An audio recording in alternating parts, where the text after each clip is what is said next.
Tag TV brings you daily news bulletin from India. Breaking news and views from India. You're watching South Asia Newsline, and here are the top stories we are tracking for you on Tuesday, the 12th of November. PM Modi launches scathing attack on opposition, accuses it of delaying development. Pakistan's defense minister accuses India, Afghanistan of backing Quaja attack. And interim government removes Sheikh Mujib's portrait from Bangaban. BNP criticizes move.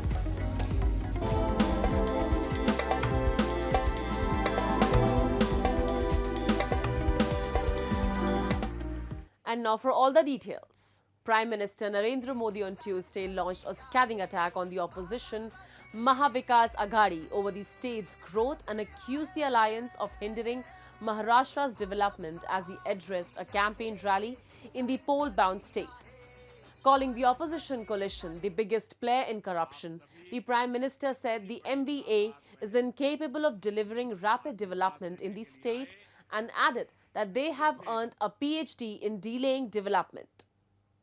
In a swipe at the opposition alliance, PM Modi further stated that the Congress Aghadi coalition has failed to meet even the basic demand for rail connectivity over the decades.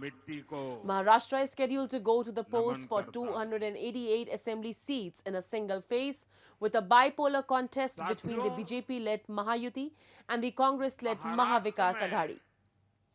The counting of votes will take place on November 23rd.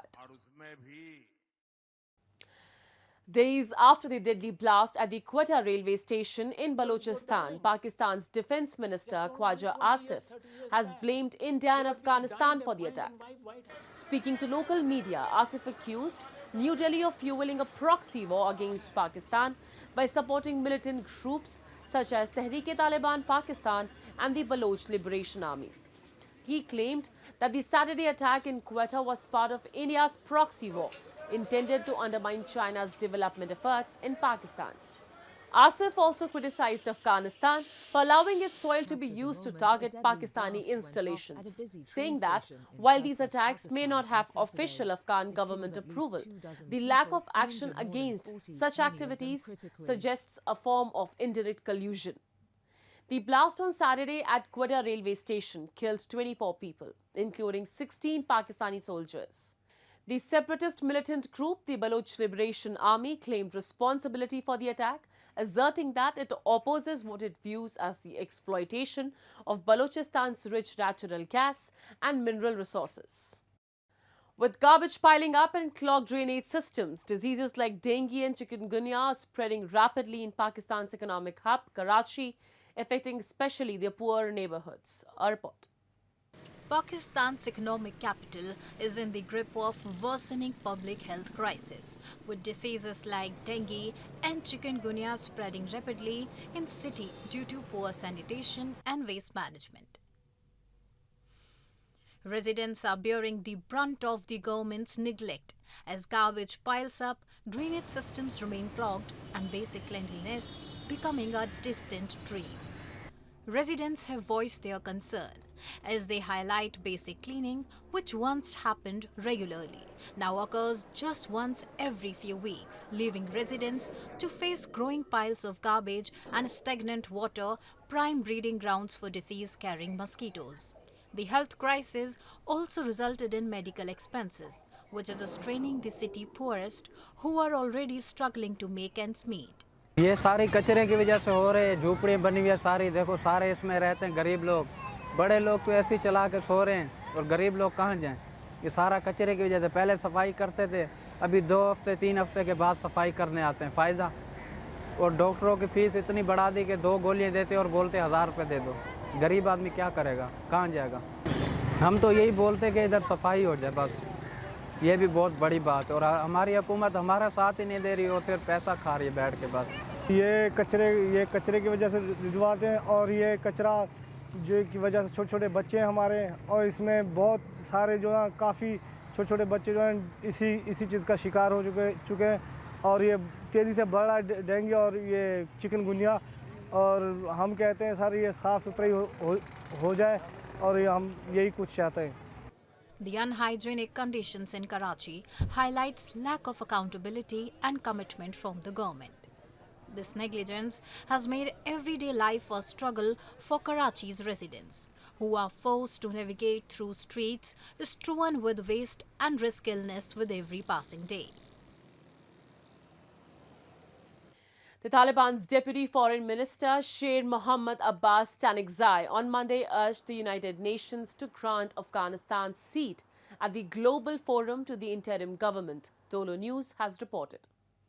Speaking at an event in Kabul, Tanekzai said the UN seat belongs to the Afghan people and that the de facto authorities need the seat to voice the people's concerns and alleviate their hardships. He added that the de facto authorities also seek improved relations with all nations and do not wish to be in conflict with any country. While Taliban officials have participated in UN-organized meetings on Afghanistan in Doha, and Taliban ministers have attended forums in China and Central Asia over the past 2 years, they have yet to take the part in any global forums.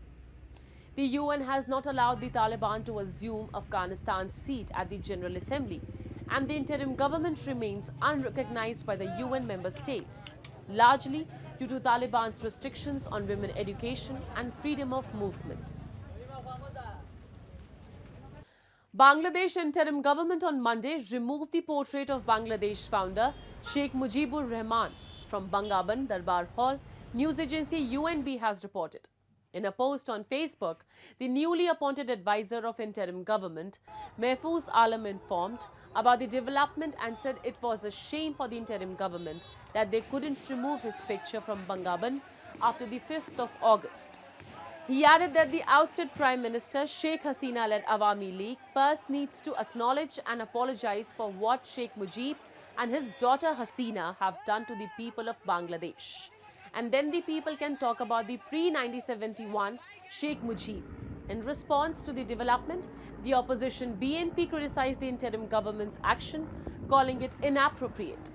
Everyone's contribution should be properly acknowledged. So I believe his photo should not have been taken down. BNP senior leader Ruhul Kabir Rizvi was quoted as saying by UNB. Known as Bangabandhu, Mujib is a pivotal figure in Bangladesh's history, having led the country's independence movement from Pakistan. However, within 4 years of independence, he and his family were assassinated by rogue army officers. With a snap general election around the corner, Sri Lanka's poorest citizens are searching for hope and an end to corruption and an end to poverty and a chance for a new beginning. A report. Odd job labourer Sudhat Kumara starts his day tending to a few banana and manioc plants near his house illegally built on state-owned land in Sri Lanka's Hambantota district, the stronghold of the once powerful Rajapaksa family. Standing outside their one-room home built of cement bricks and packed earth, Kumara and his wife, Nilmini Kumari, said they have nowhere else to live and could be evicted any moment. Kumara say their dire financial situation was due to corruption and poor management by the previous government administrations. The family, which has voted for Sri Lanka's main political parties, including multiple generations of the Rajapaksa family, now hopes to change their fate through ballot box. They plan to vote for newly elected President Anura Kumara Dissanayke's National People's Power Coalition, in the hope the new government will end Sri Lanka's grinding financial crisis and deliver prosperity to the poor. 91 වගේ තමයි දුන්නේ මහින්ද මහත්තයාට දුන්නා ගෝඨාභය මහත්තයාට දුන්නා සජිත් ප්‍රේමදාස මහත්තයාට දුන්නා රනිල් මහත්තයාට දුන්නා ඒ කාටත් දුන්නා ඡන්දේ දුන්නා දැන් මට කියලා කිසිම වගතුවක් නැහැ මගේ ඉතින් රටට වගතුවක් නැහැ කියලා පෙවුන හින්දා අපි මේ සැරේ මාලිමාවට හැල්ලා අපි ඡන්දේ දෙනවා මාලිමාවට ඒ ඡන්දේ ඔක්කොම දැන් හොරු ටික අහුවෙනවා දැන් ටික ටික හොරකම් කරපුවා ඒවට නඩත්තු කරපුවා අපේ මුදලින් මුන් ජීවත් වෙච්ච හැටි අපට හොඳට පේනවා ඒක නිසා අපිට මුන් එපැයි කියලා තමයි අපි මේ මාලිමාවත් එක්ක අත්වල බැඳගෙන යන්නේ.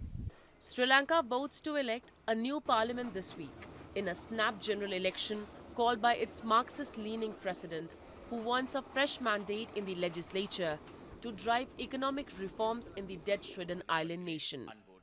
Anura Kumara Disnaike was elected president of the South Asian country in September, but his National People's Power Coalition had just 3 of 225 seats in parliament, prompting him to dissolve the legislature and seek a fresh mandate there for his policies.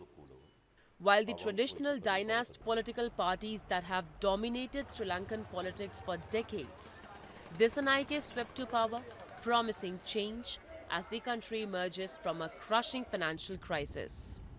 Millions of voters put faith in his graft-fighting pledge and vows to bolster a fragile economic recovery. Janakpur is set to host the Grand Bibah Panchami celebrations, marking the divine marriage of Lord Ram and Goddess Sita, with over 500,000 attendees expected from India. The event, observed every 5 years, will also feature a special Tilakotsav ceremony for the first time. Take a look. Nepal's Janakpur is abuzz with excitement as it gears up to welcome over 500,000 attendees from India's Ayodhya for the Bibha Panchami celebrations, marking the divine marriage of Hindu Lord Ram and Goddess Sita. According to Uttaradhikari Mahant of Janki Temple, approximately 5 lakh people will join as Baratis, accompanied by hundreds of saints and revered leaders from across India. Dignitaries from Ayodhya will also join the delegation, adding to the event's grandeur. A notable highlight this year will be the first ever Tilakotsav ceremony, where a group of 251 Tilakhars from Janakpur will journey to Ayodhya with an offering of 501 unique gifts, including clothing, jewelry, sweets, dry fruits and other items. 5 वर्ष में विवाह पंचमी विशेष रूप में मनाई जाती है, जिसमें इस बार ये 5वां वर्ष है और इस बार 600 स्पेशल बारात सहित आपको करीब करीब 5 लाख बारात जो सो आ रहा है, उस सब को हम लोग बहुत अच्छे ढंग से मैनेज कर रहे हैं. As per religious text, Lord Ram, the son of King Dashrath, married Goddess Sita, daughter of King Janak, in Janakpur during the Treta epoch. This event, celebrated every 5 years, has steep cultural significance, symbolizing the bond between India's Ayodhya and Nepal's Janakpur. The celebrations will feature 5 days of diya lighting across the city, with each household encouraged to light 50 oil lamps, honoring the historic connection and enhancing Janakpur's beauty. That's all in tonight's edition. We will see you same time tomorrow. Good night.